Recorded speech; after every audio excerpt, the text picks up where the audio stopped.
జగన్ కళ్ళ ప్రకారం అభివృద్ధికి ఒక మచ్చ తునక, ఒక చక్కటి గీటురాయి. ఆంధ్రప్రదేశ్ రోడ్ల మీద పాలు పోస్తే ఎంత క్లీన్ గా ఉంటాయంటే మన గిన్నెల్లోకి పాలు ఎత్తుకోవచ్చు, అంత క్లీన్ గా ఉంటాయి. చక్కగా శుభ్రమైన రోడ్లు, గుంటలు లేని రోడ్లు, తెల్లటి పాలు పోసినా కానీ తిరిగి మన గిన్నెలోకి ఎత్తుకోవచ్చు. అది వైసీపీ నాయకుడు చెప్పేది. స్కూల్లో మనకి స్కూల్ ఫినిష్ చేయగానే, కాలేజీలు పూర్తవగానే అమెరికా నుంచి, ఇంగ్లాండ్ నుంచి, విదేశాల నుంచి పరిగెత్తుకుంటాకొచ్చి మన విద్యార్థులను తీసుకెళ్లిపోతున్నారు వైసీపీ పాలనలో. అంత గొప్పగా ఉంది. ఉద్యోగాలు ఏ మూలకెళ్ళినా కిళ్ళీ కొట్లను, బడ్డీ కొట్లను విరివిగా దొరికేస్తున్నాయి. కత్తిపోట్లు, గాయాలు, మర్డర్లు సినిమాల్లో తప్ప పాపం మన వైసీపీ పాలనలో ఎక్కడ లేవు. పిల్లలు కూడా ఇది మర్డర్ అంటే ఏంటి, పుడుచుకోవడం అంటే ఏంటి అని చూస్తున్నారు.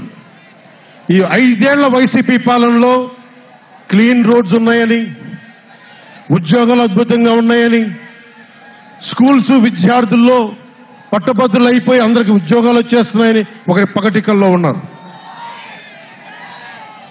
రోడ్ల మీద వెళ్లాలంటే రోజులు అయిపోతా ఉన్నాయి. అందుకే కొంచెం కష్టమైన డబ్బులు తెచ్చి హెలికాప్టర్లు కట్టి ఇక్కడ సభాస్థల్లో దిగుతున్నాం. ఓజీలో వచ్చే remuneration,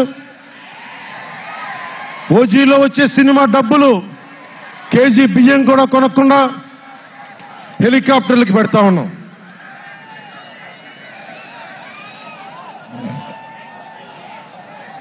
behind every great fortune there is a crime అని ఫ్రెంచ్ రచయిత బాల్జాక్ అంటారు.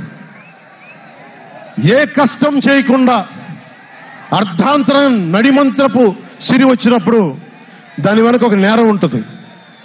ఇది సూక్తి యొక్క సారాంశం. క్లాస్ వార్ అని చెప్పే జగన్ 5 కోట్ల మంది ప్రజల రాష్ట్రాన్ని 5 మందికి తాకట్టు పెట్టాడు.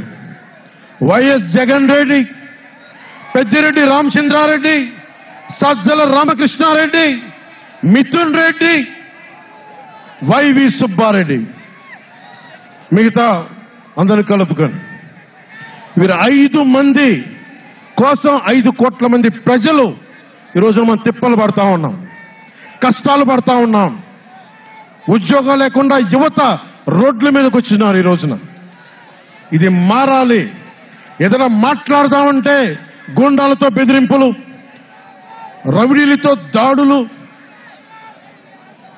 ఇదే చెప్తా ఉన్నాను జన సైనికులకు కూడా.